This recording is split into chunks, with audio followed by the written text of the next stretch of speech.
കൃപ വേണമപ്പാ, കൃപ വേണമപ്പാ നിൻ മക്കൾക്ക്. രണ്ടുപേരൻ നാമത്തിൽ കൂടുന്നിടമെല്ലാം എൻ സാന്നിധ്യം വരുമെന്നവൻ ചൊന്നതല്ലയോ. ആ സന്തോഷം നിറയുന്നുണ്ട് അന്തരംഗത്തിൽ. തിരു സാന്നിധ്യം മനോഹരം, മനോഹരം തന്നെ.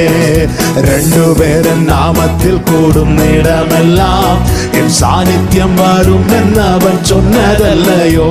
ആ സന്തോഷം നിറയുന്നുണ്ട് അന്തരംഗത്തിൽ. സാന്നിധ്യം മനോഹരം, മനോഹരം. കൃപയുടെ ഉറവിടമേ, കൃപയുടെ ഉറവിടമേ, കൃപയുടെ ഉടയവനേ. കൃപയുടെ ഉറവിടമേ. எல்லாரும் கேளுங்க. அப்பா உங்க கிருபை தான். கிருப வேணுமப்பா, கிருப வேணுமப்பா, கிருப வேணுமப்பா.